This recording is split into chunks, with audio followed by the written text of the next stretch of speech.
Mesdames, messieurs, bonsoir. Une nouvelle vidéo, la 10e de ce petit séjour au Pérou.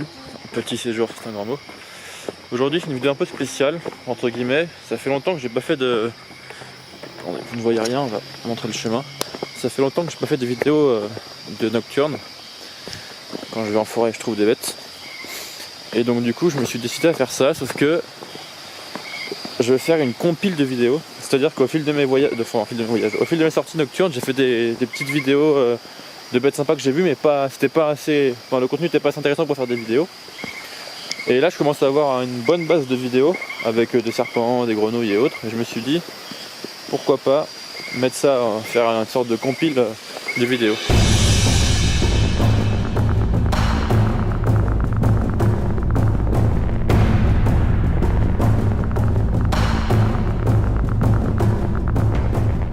Elle va être faite sur un seul chemin, un rayon que je connais quand même, un rayon que je connais pas mal à force de le faire. Je vais m'arrêter au fur et à mesure en fait du rayon pour vous montrer ce que j'ai vu à un moment donné, à un moment T. Et ça va permettre d'animer un peu tout ça.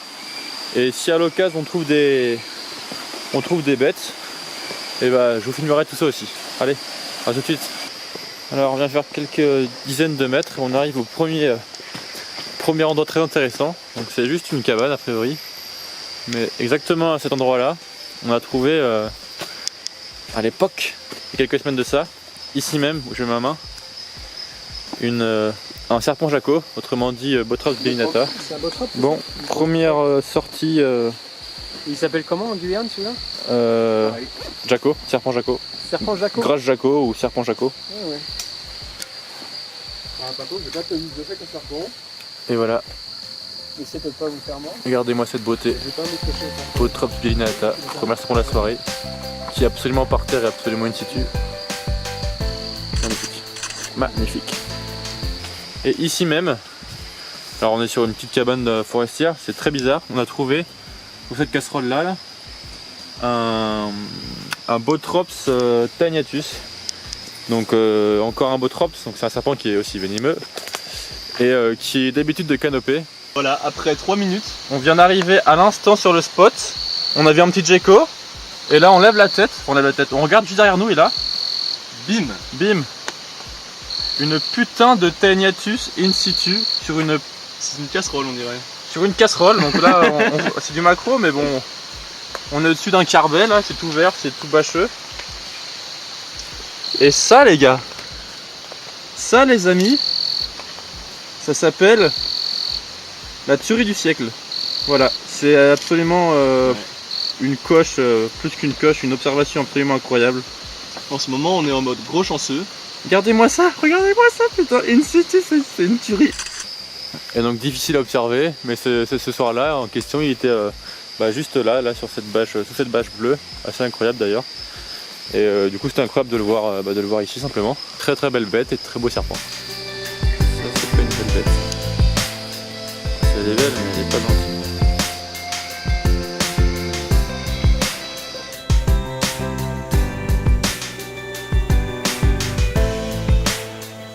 Là à l'instant, je viens de voir, j'ai fait marcher. Regardez-moi ça. On voit le bout de queue. J'ai pas le temps de filmer parce qu'il m'est passé sous le... Regardez, hop. Et comme quoi, encore une fois, pas vu, j'ai mis mon pied à quelques centimètres de là, parce qu'en fait je regarde à chaque fois en hauteur sur les arbres, donc je regarde pas par terre. Il y a un truc qui a filé.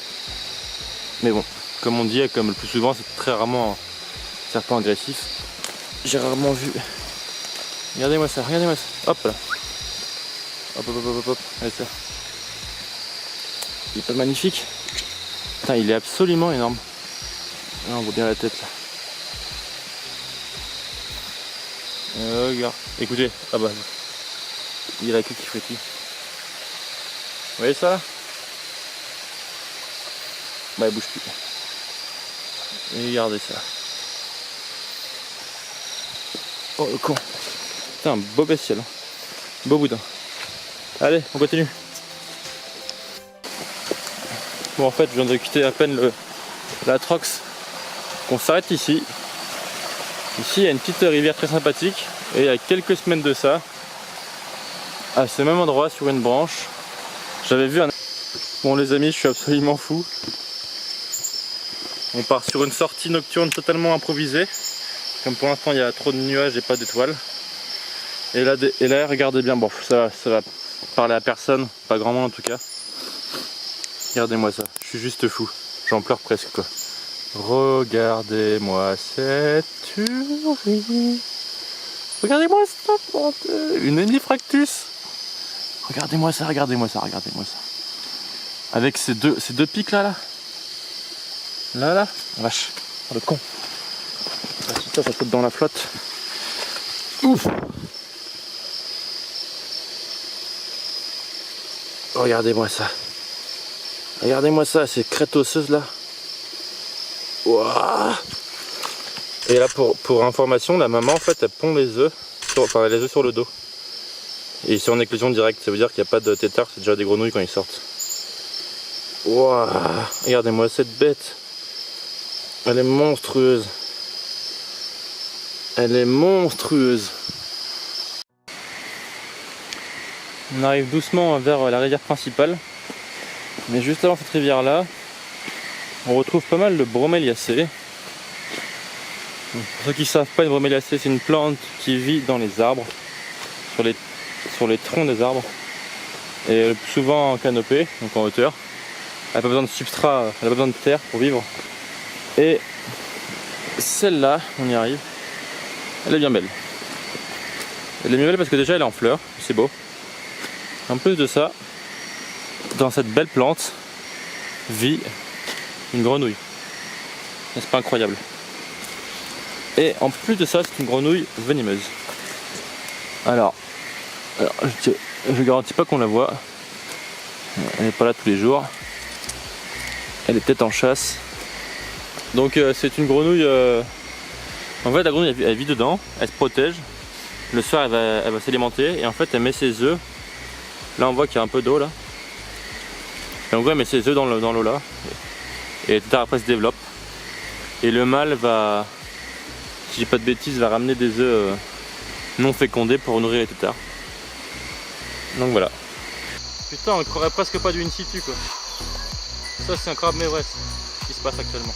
Ouais, ça fait un peu les deux grenouilles posées. Et c'est totalement in situ. Entièrement, on n'a pas touché une seule grenouille. Bah non. Oh là là, c'est beau, putain.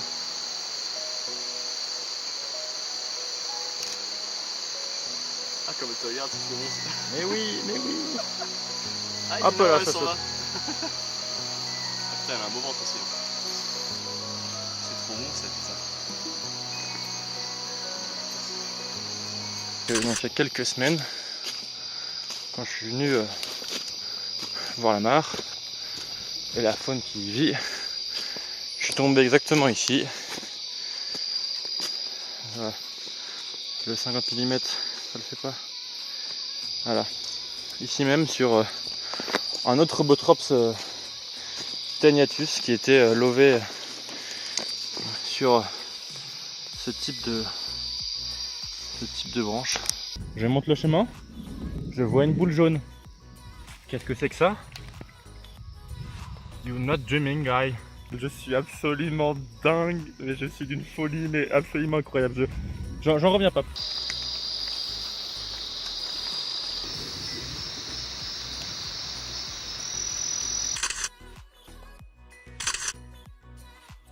Allez, vamos à la mare.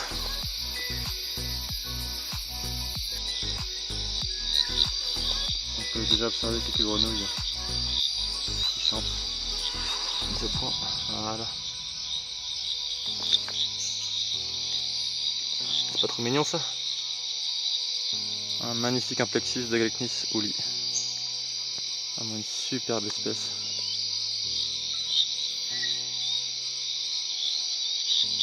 Voilà pourquoi on est là en partie.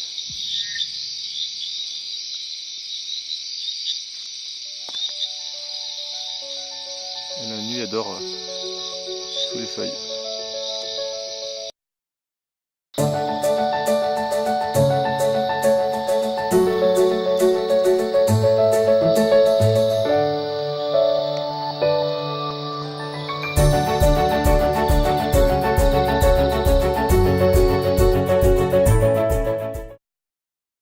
Bon, j'étais sur le chemin du retour. Et regardez ce que je viens de trouver. Bon, je suis encore 50 mm donc c'est compliqué, mais il était encore sur le chemin, il était revenu sur le chemin. On se rend difficilement compte, mais